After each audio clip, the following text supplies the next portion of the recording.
Good evening. It's 8 o'clock in Yerushalayim. This is WebYeshiva. This is WebYeshiva.org, and it's time to begin our regular halacha shir. Our topic for this evening is light-emitting diodes, the the newer kind of light bulb, which uses much less electricity than the older models. And the question is switching these light bulbs on and off on Shabbos. Before we get into the material, let me point out that if you want to ask a question during the class, feel free to type your question on chat. I will see your question on my screen, and then I can incorporate the answer into the ongoing shiur, into the ongoing class. Now, as far as the old-fashioned, the old kind of light bulbs are concerned, the incandescent ones, the ones that get very hot and use a lot more electricity, as far as they're concerned, it's easy enough to demonstrate that they are prohibited on Shabbos and Yom Tov. You're not allowed to switch them on and off. That's easy enough to demonstrate because the Rambam says flat out, Rambam in the 12th century says flat out that the prohibition of bishul, the prohibition of cooking on Shabbat, is not necessarily related to food. After all, the examples in the Gemara have to do with dyeing.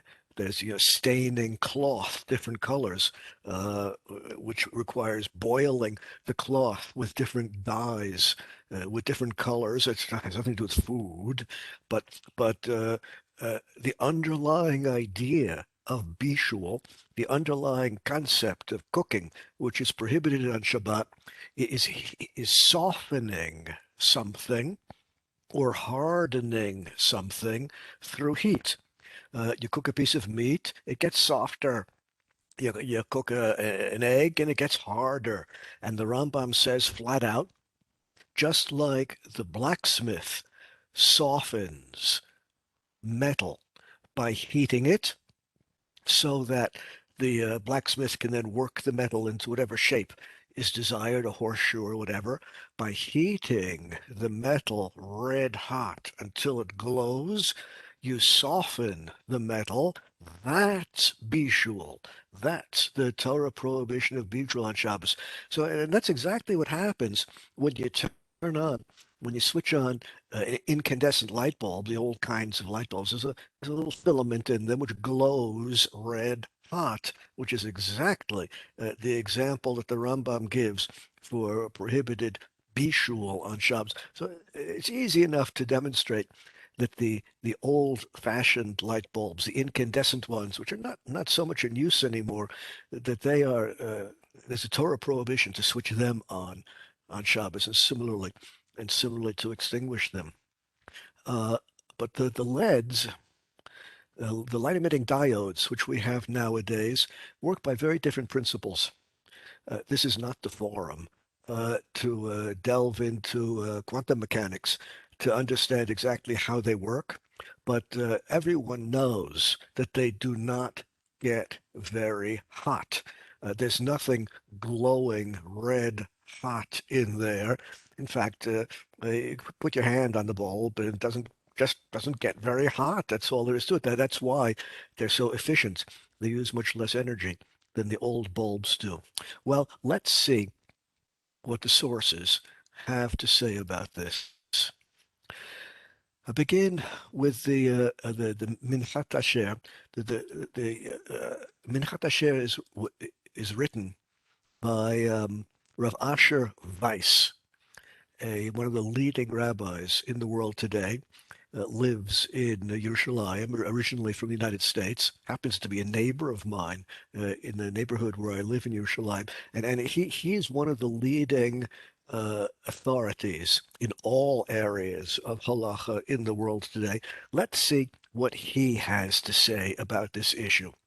And his opinion that we're about to look at does represent the majority view.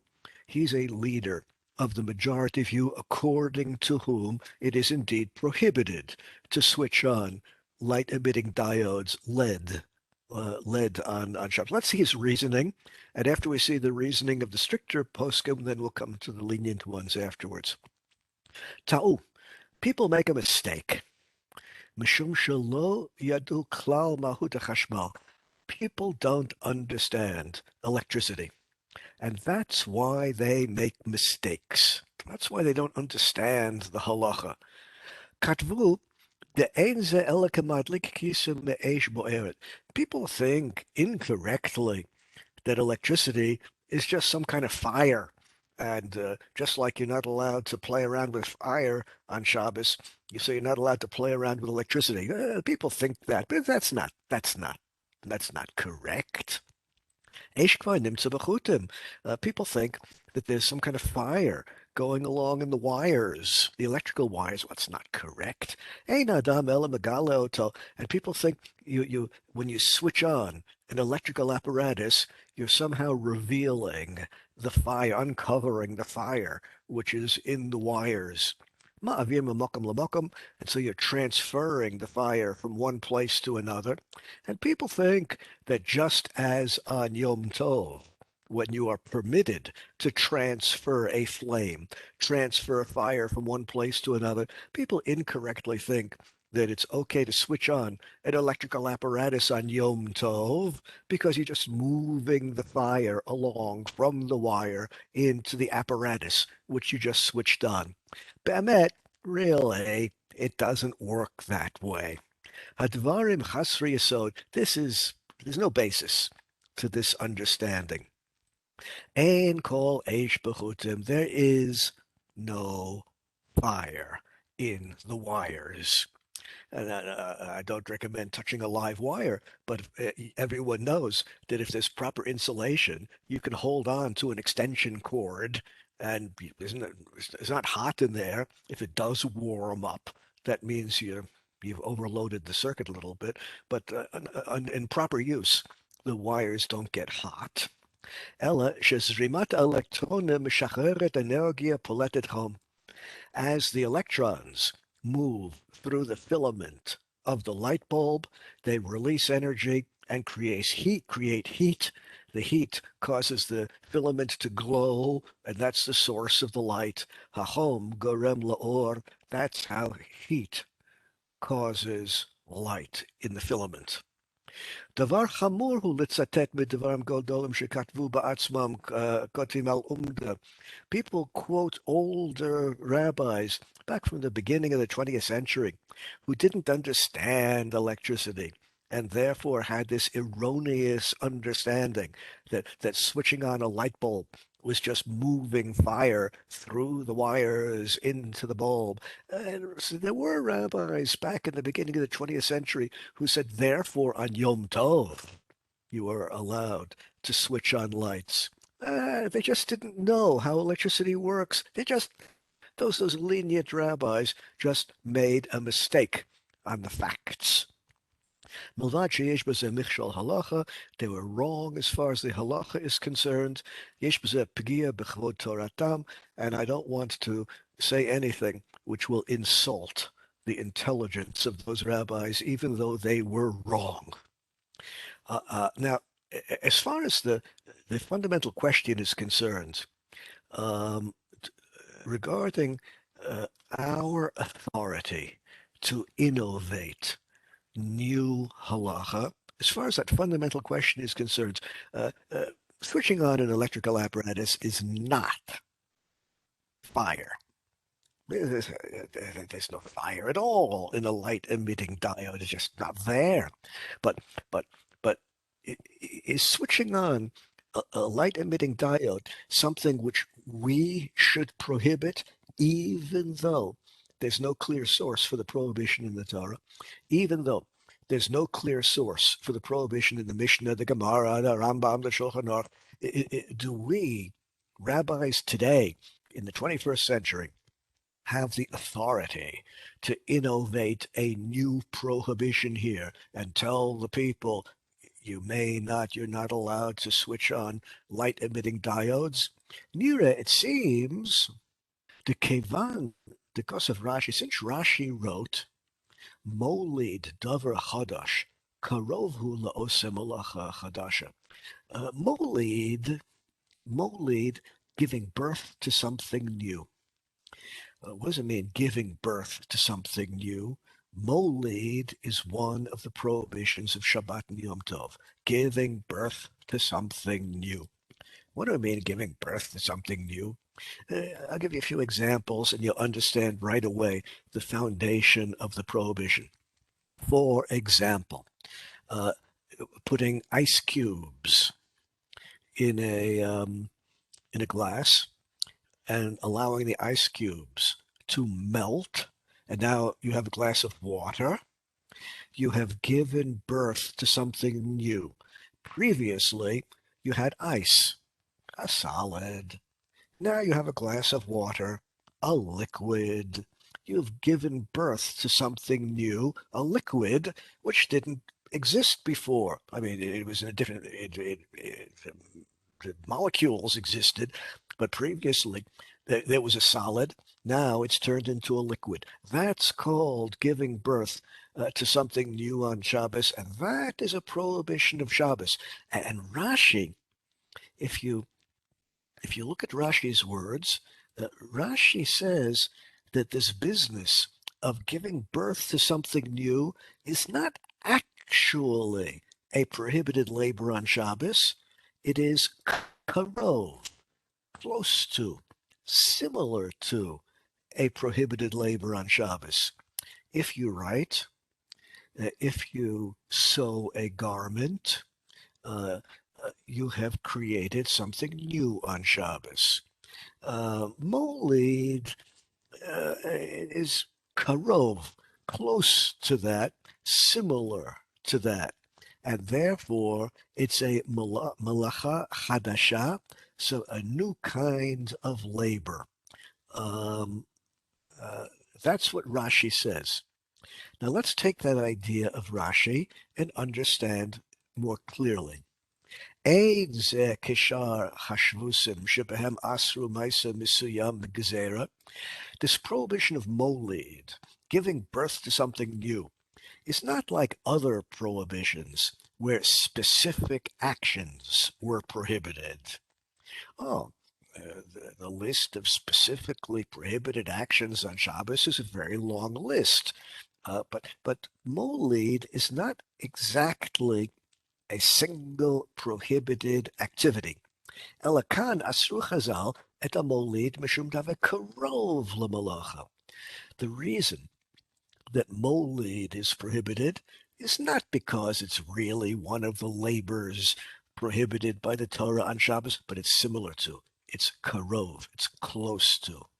Therefore, yesh bichlal iser kol molid davar chadash, and therefore anyone who gives birth to something new, anyone who creates a new situation on Shabbos, yesh bo chashivut, if the new thing you made is something which is chashuv, significant, important, kevan de karov lemalachahu, it's similar to a melacha and therefore prohibited under the category of molid. Therefore, Rav Asher Weiss comes to the specific conclusion that switching on a LED, a light-emitting diode, is prohibited on Shabbos. Well, a moment ago there was no light. Now there is light, the light to which you have given birth by switching on the light bulb is a davar chashuv, something of significance, or else why would you do it? And therefore, switching on the LED, switching on the light-emitting diode falls under the category of shvus. Now, one other very important comment is necessary here. The word shvus that he uses, the word shvus, refers to a rabbinic prohibition, right? Asru, asru, they, the rabbis, prohibited it. It's a shvus, an isur de rabbanan, to switch on a light, because you created something new, light, which wasn't present a moment ago, and that's a rabbinic prohibition. Why did the rabbis prohibit it? Because it's similar to a real melacha. A real melacha would be striking a match and creating a light in that fashion. That would be a real Torah prohibition on Shabbos. This is similar and therefore falls under the category of the rabbinic prohibition. So according to Rav Asher Weiss, and this is indeed typical and representative of the mainstream thinking of the poskim, we have here a prohibition to switch on lead on Shabbos. Rav Asher Weiss is not the only strict posek. I emphasize once again that he's in the mainstream in being strict here. The father of all of the strict views regarding electricity was the Chazon Ish. Chazon Ish, originally from Europe, from Lithuania, came to Eretz Yisrael, founded the Torah community in Bnei Brak, and became, if not the most influential, surely on anyone's short list of most influential poskim in Eretz Yisrael in modern times. And back in his days, back in the 1930s, they were just beginning to electrify Israel. Electrical lights and so forth were just coming into use, and it was his opinion which dominated rabbinic thinking in the 20th century. Let's see what he says. Yesh bazeh b'shum tikun mana. The Torah prohibition of switching on an electrical apparatus, a light bulb, a fan, it doesn't matter what the electrical apparatus is, whatever the electrical apparatus is, switching it on is a Torah prohibition under the category of tikkun mana, tikkun mana, fixing something. Now, let's understand exactly what that prohibition means. If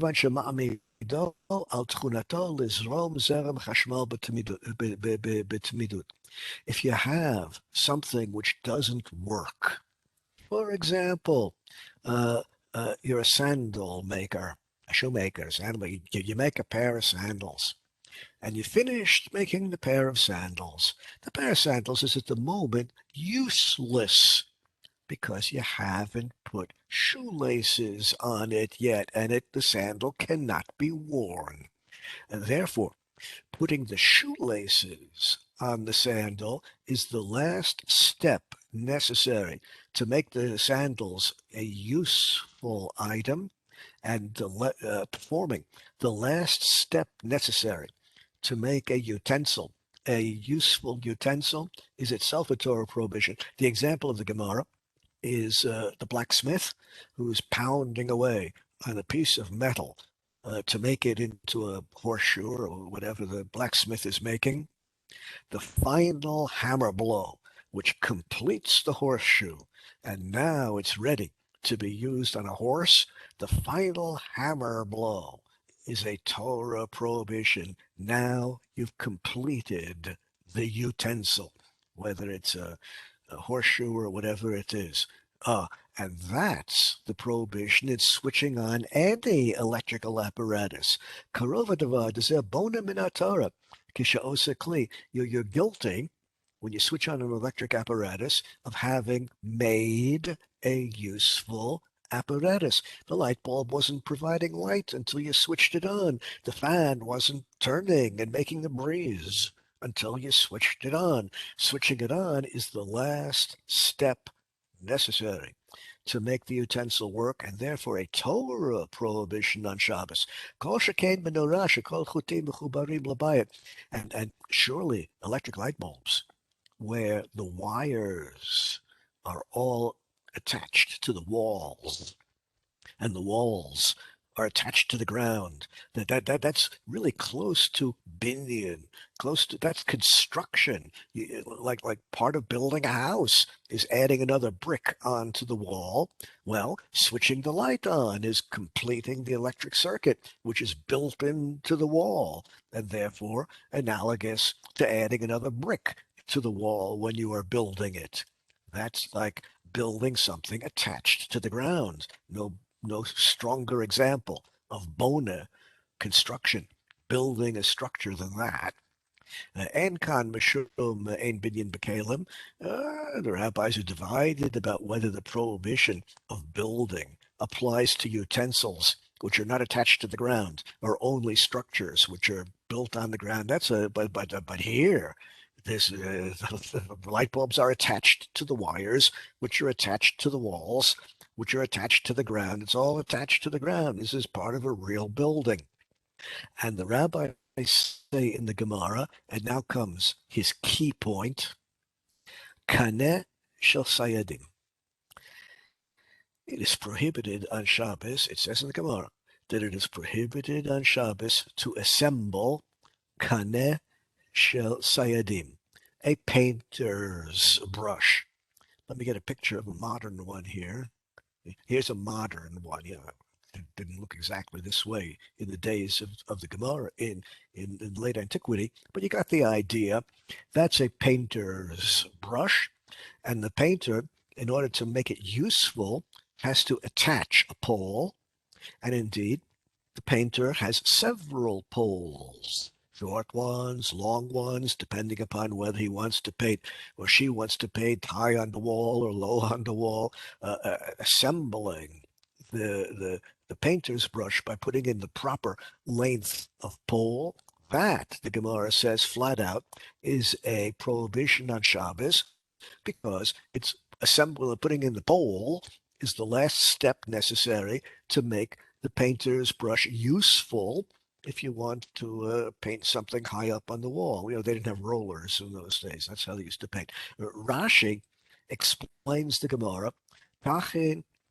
Mama Bayit Beseed. They used to paint the walls with whitewash, and they had poles of different lengths, and indeed the poles could be screwed together to make a very long pole, or have fewer parts to the pole, a shorter one, screwing the poles together and attaching them to the paintbrush. That is a Gemara example of a Torah prohibition on Shabbos. Well, this example of the painter's brush, the paintbrush, is similar to an electric light bulb. After all, when you make the painter's brush useful by sticking the pole together, and you make the electric light bulb work by connecting the wires. When you turn the switch, you flick the switch, whatever the switch looks like to turn on the light bulb, what's happening inside the switch is you're bringing two electric wires together. Well, bringing two electric wires together is in concept no different than bringing the pole together with the paintbrush, or screwing together two parts of the pole to make a longer pole, and therefore sticking together the electric wires is an example of a prohibited labor on Shabbos. Afilu hachi b'kaneh sayadim pata tamad v'menorah ikar tashbisha b'morkevet. A light bulb only works if the wires are assembled together and touching each other. Peruka ena b'shvil tashmish l'siba acheret. And if you switch the light bulb off, you are not you're not switching the light bulb off so that you can use the wires for another purpose. With the brush, you screw together the poles, you unscrew the poles to make them longer, shorter, depending upon whether you want to paint all the way up there or down here. Dismantling the paintbrush could be in order to use it in a different way. That's why there's some room for leniency in dismantling the brush, because you're still going to use it for something else. Light bulbs when you switch them off, you're not going to use the wires for any other purpose, and therefore leniencies which might apply to the paintbrush do not apply to electric bulbs or any other electrical apparatus, whether it's a fan or whatever it is. When you put the wires together, you're guilty of a melacha, a violation of Shabbos. That is the position of the Chazon Ish. Now, this leads to a mainstream conclusion, which I'm sure you've all heard many, many times, that you cannot switch any electrical apparatus on Shabbos, aside from life-threatening situations. Of course, life-saving supersedes all the other prohibitions of Shabbos. That's clear. But in the absence of a life-threatening situation, of course, it's prohibited to switch on an electrical apparatus. Now, if you think about it for a moment, you'll realize, Chazon Ish wrote what he wrote back in the early days of electrification here in Eretz Yisrael. What he says does not apply so much to a battery-operated apparatus like a flashlight or a torch, a battery-operated radio. Well, you can tell by my examples that I'm from the previous generation.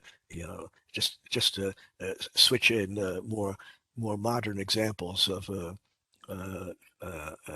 battery-operated laptop or something. A battery-operated apparatus does not have any wires which are attached to the ground in any sense.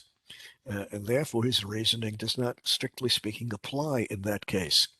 Further, his reasoning has to do only with apparatuses which are switched on by causing two wires to touch each other. That's what an ordinary electric switch does. But the truth is, the ordinary electric switches, which work by bringing wires together and therefore completing an electric circuit, they're becoming less and less popular as time goes on. The reason is very simple. On the microscopic level, when you bring two wires together by flipping the switch or switching on whatever the apparatus is, on the microscopic level, when you bring two wires together, there's a little bit of bounce, and therefore you get a little bit of a surge on and off of electricity, which is not perceptible to the human eye. It's just a microscopic little bounce. You don't notice it, but in very delicate electric apparatus, this little bounce causing a surge in current, which bounces up and down in a very delicate electronic apparatus, anything which has a microchip in it, and nowadays just about everything has a microchip in it. I think my pen is one of the few apparatuses left that doesn't have a microchip in it. Microchips are very delicate, and it's very easy to fry the guts of a microchip if you get a little surge in current. And therefore, the clever electrical engineers have figured out a way to create a bounceless switch. Now, a bounceless switch which has only on-off, but without the little bouncing that occurs on the microscopic level. The way electrical engineers achieve this is again through quantum mechanics. We don't have to understand exactly how quantum mechanics works, but there are no moving parts. Think for a moment about an ordinary transistor. Ordinary transistor is based on a semiconductor, and semiconductors work according to the principles of quantum physics. There is no other way to explain how transistors work except quantum mechanics. Take your typical transistor, there are all kinds, but your typical transistor has three pins. Current comes in from one pin, goes through the transistor, and goes out through the other pin. What's the middle pin for? Well, the middle pin can control the flow of electricity through the transistor. If you put a little charge on the middle pin, then the current will flow through. If you don't have a charge here, the current will not flow through. If you think about it for a moment, you'll realize that we've just created an electric amplifier.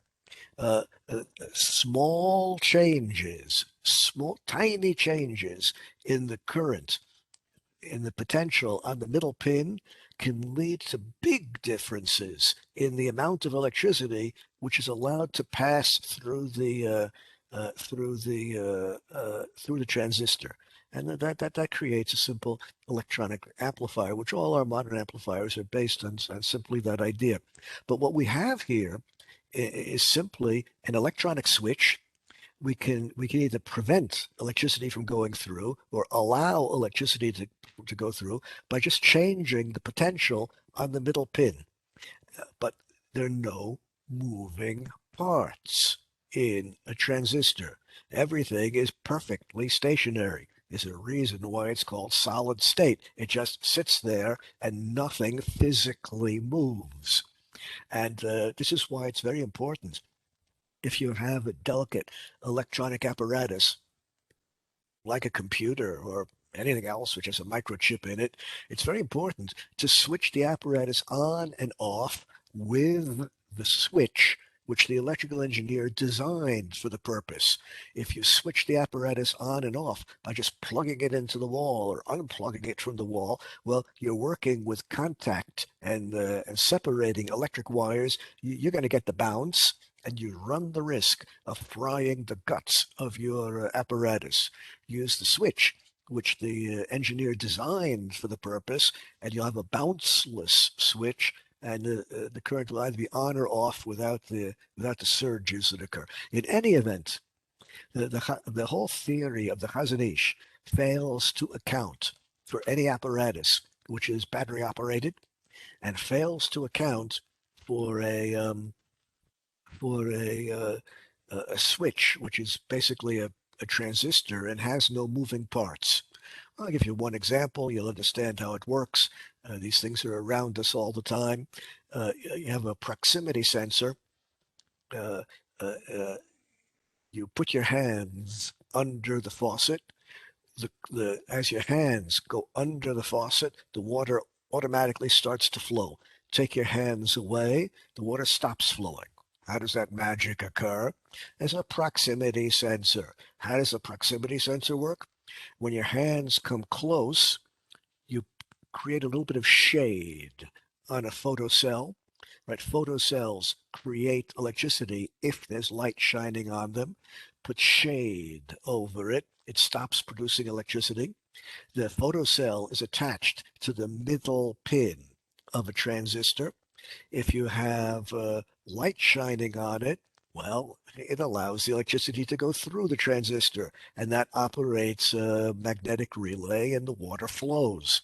If you have shade, no light, then no current is being generated by the photocell, and therefore no current on the middle pin, and therefore electricity cannot go through, and therefore the magnetic relay is open, and the water stops to flow. Well, these switches are all around us today, and unaccounted for by the thinking of the Chazon Ish. And let's go one step further. The greatest, or one of the greatest, surely on anyone's short list for greatest rabbis of Yerushalayim in modern times, was Rav Shlomo Zalman Auerbach. Yeah, sure. Capacitance. If the switches in the different kinds of touch pads.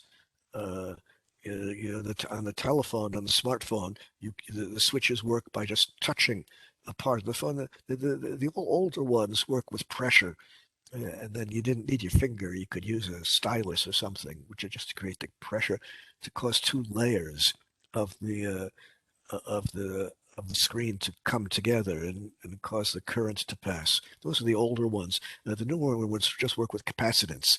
I mean, you really need your finger for that purpose. A pencil won't do the job. But again, no moving parts in a capacitance switch. Rav Shlomo Zalman Auerbach, the great Rav in Yerushalayim, on anyone's short list to be the greatest of the Rabbanim of Yerushalayim, what was for many years a chavrusa, a study partner of the Chazon Ish, whose opinion we learned in the previous screen. And not only were they chavrusas, study partners for many years, Rav Shlomo Zalman Auerbach was younger, and he used to travel back and forth to Bnei Brak to study together with the Chazon Ish. They were not only study partners, but there was a lot of correspondence. Back in the days when people used snail mail, there was a lot of correspondence back and forth between them.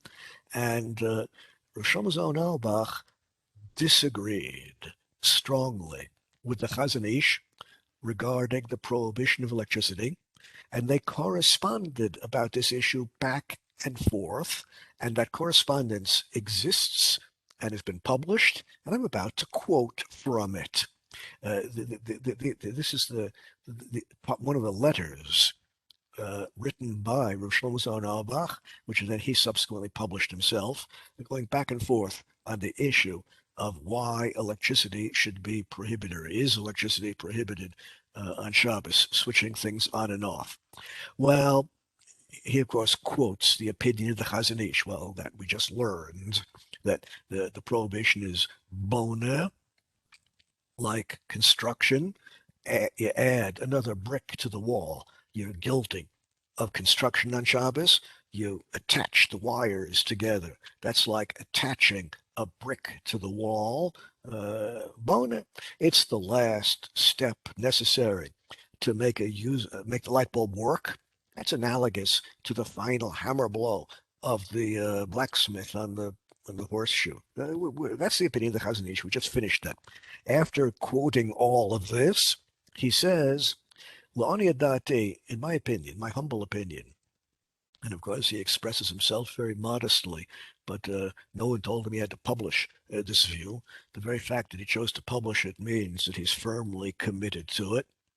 In my humble opinion, ein b'hafalat zerem mishum bona.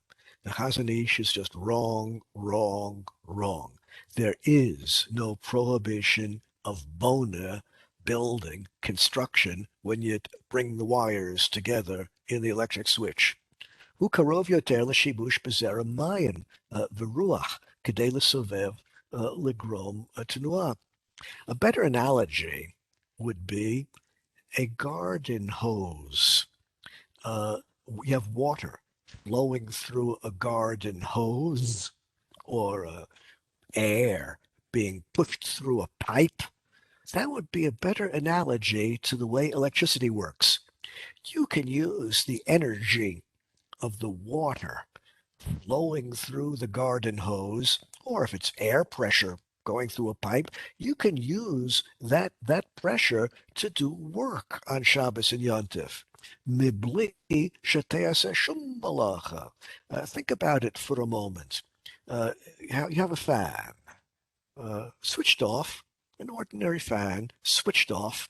If you take a garden hose on Shabbos, or a pipe with air pressure in it, and if you aim the flow of water to the fan, or you aim the wind coming out of the pipe where there's air coming out under pressure, you aim that wind at the fan's going to start to turn around. It's pretty straightforward. There's no prohibition in that. No one ever said that you're not allowed to aim a flow of water or blow on a fan. If you blow on the fan, you're going to cause it to turn around. And air pressure in a pipe, or water pressure in a pipe causing the fan to turn around, well, that's like what happens in concept. That's what happens when you switch on an electrical fan. The energy comes through the wire and gets the fan spinning. כיוון שלחיצה בכפתור לפתוח או לסגור מעגל הוא דבר קל she'osim oso tadir. And furthermore, this is so unlike construction. To be guilty of building a wall on Shabbos, it's not enough just to place a brick on the wall. You have to cement it in place. There has to be some permanence to it. Now think about it for a moment. If you have a brick wall and you place a book on the wall and come back a few minutes later and take the book off the wall, you haven't built anything. You haven't deconstructed anything because there's no permanence. The book is not attached to the wall. Similarly, if you have a brick wall and you simply rest a brick on the wall and come back later and remove the brick from the wall, you didn't build anything or deconstruct anything because the brick was not cemented in place. And an electric switch, you turn it on, you turn it off, you turn it on, you turn it off. The wires touch, they're separated, touch. There's no permanence here. There's nothing gluing them together, that they're not adhering to each other. This is not what the prohibition of construction is all about. Lachein, afilu b'mechuber, and even though it's true that the wires are attached to the wall, which in turn is attached to the ground, even though it's true that all this is attached to the ground, well, you're just using the wires, rather like using a wall to place a book on it. Loka osa kli, you've not created any new utensil here by switching on the light. And therefore, the two fundamental ideas of the Chazon Ish are fiercely contested by Rav Shlomo Auerbach. You can't say that this is like the final hammer blow, the final step necessary to make a useful utensil, because how many times during the day you switch it on, switch it off, switch it on, switch it off? There's nothing final about it. And you cannot say that this is similar to construction, putting up a building, because there's no permanence to it, and there's nothing cementing the parts together, and therefore the two analogies which the Chazon Ish uses to explain the prohibition of switching on an electrical apparatus collapse. He goes on and says, these are still the words of Shlomo Auerbach, העמדה על מתכונתה על ידי חיבור שנעשה חוט המופסק גוף אחד עם מכונת החשמל, חוששים בו משום בונה. The Chazon Ish and others think that when you switch on an electric motor by causing two wires to come together, they think you've built something. Well, we know that's what they think. And the Chazon Ish used the expression that the chut, the electric wire, is changed from dead to alive. Yeah, it's true that electricians talk about a live wire. It's true that in ordinary everyday speech, we talk about a wire being alive or dead.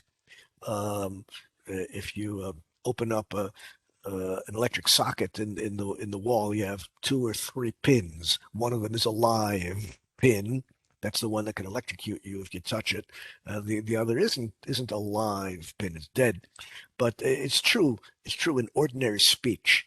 We say that the wire is live when it's carrying potential. That's true. We say that, but גם יש מקום לומר שאם עושה כן בשעה שהחשמל בשימושו בחיבורו כבר נעשה קבלת זרם, זה בניין חשוב כתוקע את הפרקים, and the Chazon Ish thinks that changing from dead to live is a prohibition of Shabbos. He also thinks that just attaching the wires is prohibited. Well, Rav Shlomo Zalman says, no, nireh, this seems all wrong.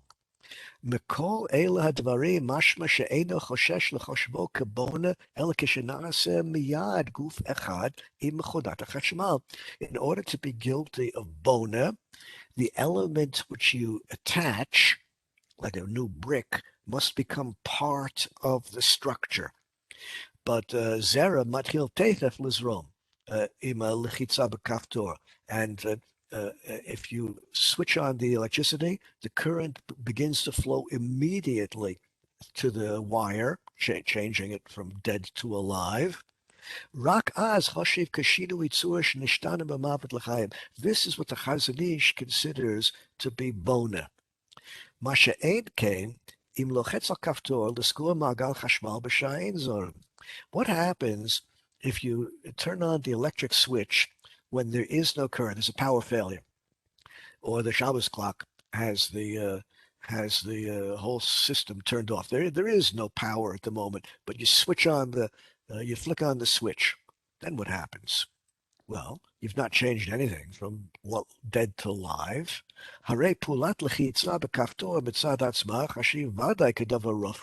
And you've not made anything permanent, because switches by their very nature are designed to go on, off, connected, disconnected. Well, you've not done anything if the current is not on. If there's a power failure or the Shabbos clock has disabled the circuit, then turning on the switch accomplishes nothing, even though what you're doing is attached to the ground. And therefore, this can in no sense be considered bona construction work. Lachain, even though we know that the current in the future will start to flow when the power failure is fixed, when the Shabbos clock engages the circuit. In any event, when you switch the light on, that cannot possibly be considered bona, because nothing happened when you did that, even though it's attached to the ground. And therefore, the Chazon Ish's idea that attaching wires, which in turn are attached to the ground, is bona by itself cannot be true. Now he turns to the Rav Shlomo Zalman is going to turn to the question of the Primus. We have a lovely picture of an image of a Primus on the screen. They don't use them so much anymore. In fact, it's been a while since I've seen one in Israel. Do I synchronize? There we go. The way this gadget works, this is what we used to use for cooking when I first came to Israel. The tank at the bottom holds kerosene, neft. On the side, you see a pump. What you do is you pump up the pressure inside the tank. Once the pressure inside the tank has been pumped up, then the kerosene rises up to the burning surface, and the flame is fed. The reason you want to pump up the pressure is so that when the kerosene comes to the flame surface, comes to the burn at the top, it'll be an aerosol, and therefore burn very hot and quick. Those are the cooking apparatuses which we used to use. Now, anyone who has used this gadget called a Primus knows that you cannot just light them with a match. Getting them started is a little tricky. The reason it's a little bit difficult to get them tricky is the reason it's tricky to get them started is because the burner will not work unless it's hot. First, you have to get the burner at the top very hot, and then the aerated kerosene, which rises, will combust, will start to burn when it hits the hot burner. But the burner must first be hot in order for the whole apparatus to work. How do you make it hot? Well, you take some alcohol or some other flammable substance, spread it around on the burner, light it. That will heat up the burner, and once the burner has been heated up, then you can shoot the kerosene in the form of an aerosol up to the top, and it will continue to burn. But first, you have to heat up the burner with a little fire, which is typically made by applying to it some alcohol, uh, uh, isopropanol or whatever you want to use, which you can then burn and will heat up the surface. Now, why is all this important? Because Yadua, everyone knows that it's a common practice to light this Primus gadget to cook on Yom Tov. And on Yom Tov, you're allowed to cook. And back in those days, that is the way we cooked on Shabbos, on Yom Tov. אף על גב שזה בוער על ידי שמדליקים תחילה spirit לחמם את ראש הפרימוס, even though you have to prepare the burner first by burning the alcohol to heat it up, still, that's the way we do it. No one ever thought that there's a prohibition to heat up the burner on Yom Tov so that you will be able to continue to use it with the kerosene and cook your food. No one ever thought that this is the prohibition of makabapatish. No one ever thought that this is the prohibition of tikkun mana.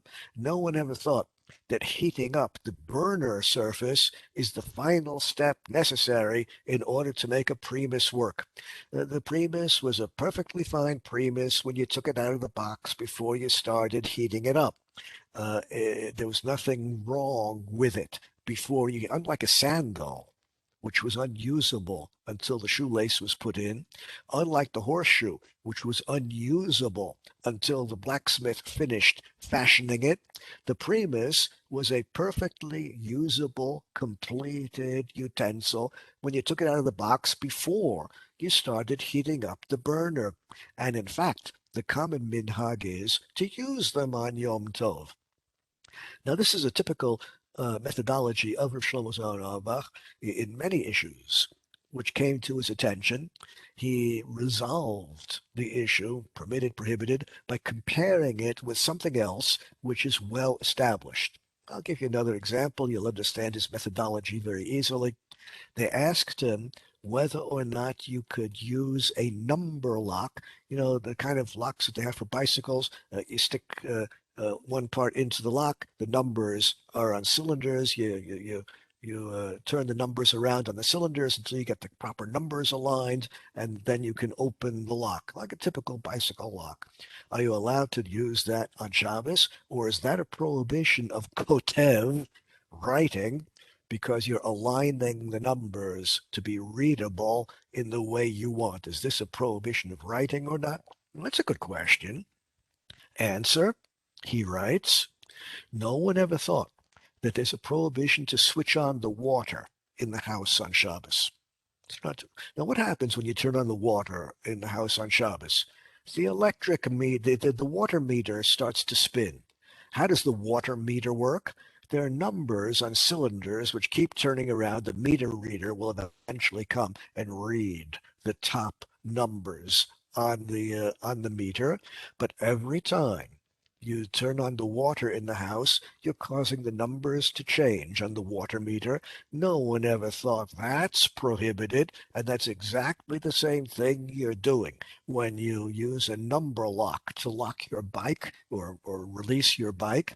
And by analogy, therefore, with the water meter, which everyone knows is permitted, it's permitted equally to lock or unlock a bike with a number lock. That's his method.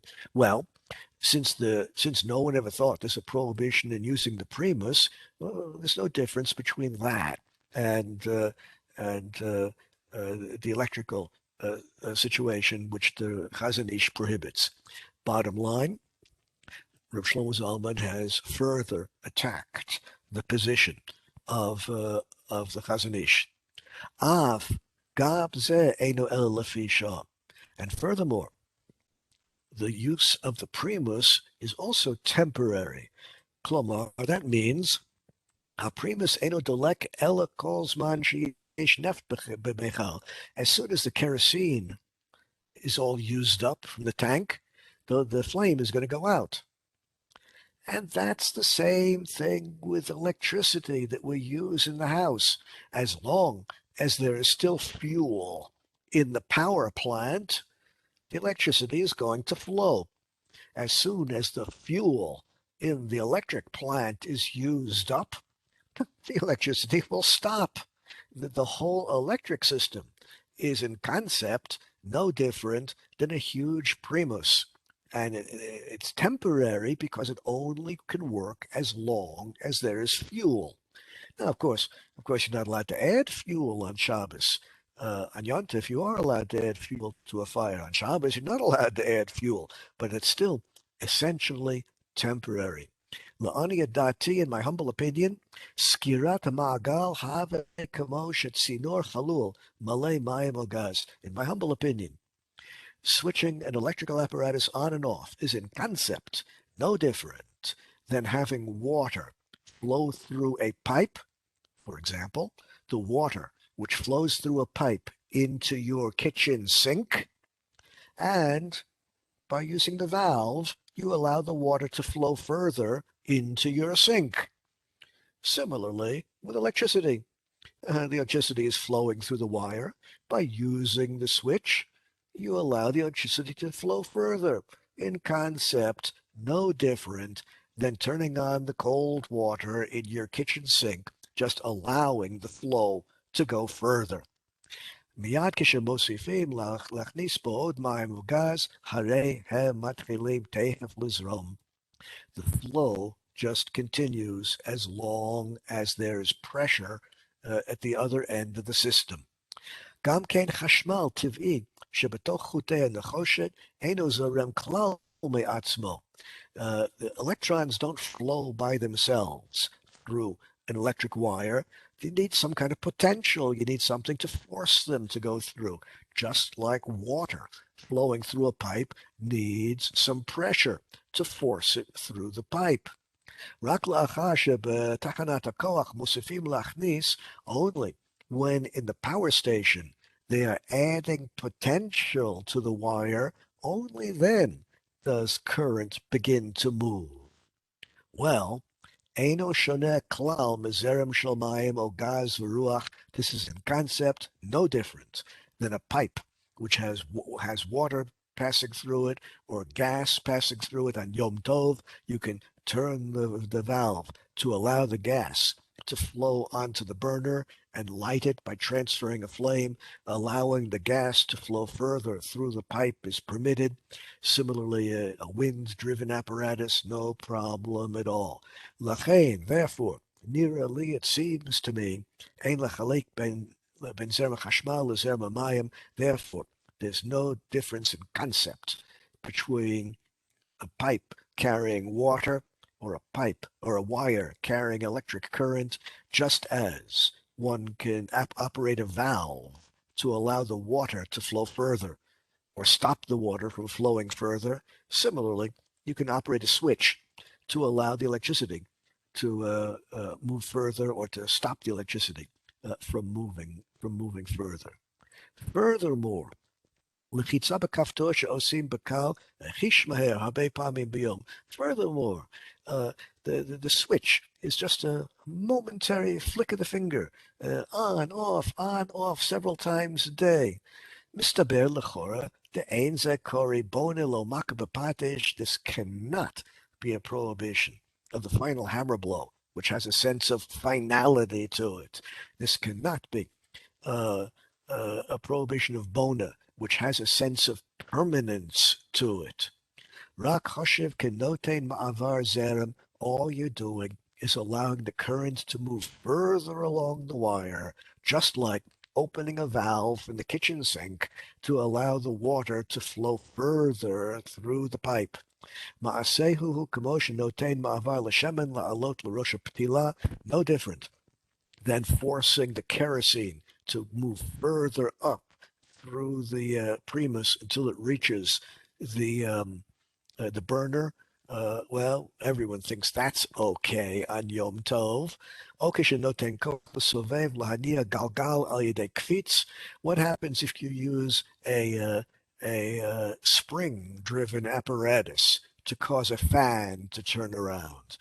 No one ever thought there's a prohibition to use a spring-driven apparatus to cause the fan to turn around. But what are you doing? When you operate a spring-driven apparatus, you're just moving the energy from one place to another until it causes the fan to spin.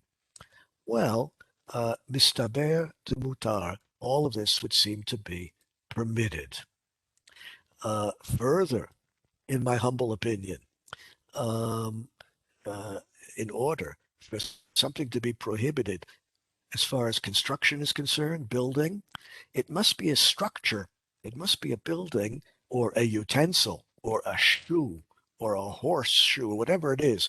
It must be something which is able to stand by itself. After building a house, it can stand by itself. After finishing a horseshoe, it now just continues to exist by itself. But if you constantly need to support it, that's not construction work. Uh, for example, on Simchat Torah, it's customary for people to hold a talit over the person who pronounces the blessing on the Torah, on Simchat Torah, the Chatan Breshit, the Chatan Torah. You hold a talit over them.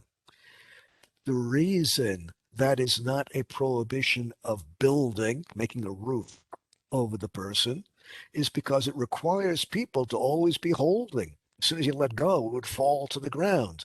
To be guilty of building, it must be able to stand by itself. If you put poles in the ground and stretch cloth over it to make a roof, that would be a violation of building on Shabbos. But holding the talit over someone's head, that's not boner, because you have to continue holding it. As soon as you let go, it can't stand by itself, it'll fall. And similarly with electricity, the fan or whatever the apparatus is will not continue to work unless you constantly supply more electricity to it. And therefore, it cannot stand by itself and is not a violation of building. Well, he goes on and on and on and on. He goes on and on and on and on. And this then represents the minority view, indeed a small minority view of the poskim, who are lenient regarding switching on electrical apparatuses, assuming, of course, that the electrical apparatus is not itself doing something which is a violation of Shabbos. Switching on an electrical apparatus which will grind flour, switching on an electrical apparatus which will boil water, so you're guilty of boiling water or grinding flour. But switching on an electrical apparatus which doesn't do any particular violation of Shabbos, Rav Shlomo Zalman sees no particular prohibition. Nonetheless, he advises against it. The reason he advises against it is because most people do not know how electrical apparatuses work. That's surely true today. Most people don't know what happens when you use an electrical apparatus. For example, you send email from here to there. Most people, even electrical engineers, have a great deal of difficulty pinning down exactly what's going on when you send a message from here to there. It's impossible to even predict the various nodes through which the message is going to pass. Each packet goes a different route until it finally arrives. Along the way, does a true violation of Shabbos occur? Does one of the 39 prohibited labors of Shabbos occur somewhere along the line? Not so easy to answer that question. We need an electrical engineer to find out. Similarly, in any ordinary electrical apparatus today, whether it's a laptop or a phone or whatever it is, to know what's going on inside the apparatus requires an electrical engineer to determine whether or not something is going on in there which really is a violation of Shabbos. And therefore, it's good advice, exactly the same as saying prohibited, good advice to refrain from switching on any electrical apparatus. But of course, good advice does not apply in cases where there's pain and suffering. If there's pain and suffering involved, and switching on an electrical apparatus can relieve pain and suffering, and you know that the apparatus does not actually heat up any wires until they get red hot. You know that the apparatus does not actually perform any of the 39 prohibited labors on Shabbos. If the facts can be verified, and switching on the device will alleviate pain and suffering, Shlomo Zalman said, go for it. The majority view, on the other hand, is with the Chazon Ish and the others, according to whom the Torah prohibits switching on the apparatus, unless, of course, it's a life-saving procedure. Those, then, are the opinions of the principal poskim. We're going to pause with this. I wish you a good week, and eventually a good Shabbos and a happy Hanukkah, and look forward to seeing you all again in the Web Yeshiva when classes begin after Hanukkah again. Until then, shalom, shalom. תודה רבה, שח שמח. Thank you. Thank you. בכבוד, you're welcome. תודה רבה לכם. Shabbat. בכבוד. Thank you. Really good.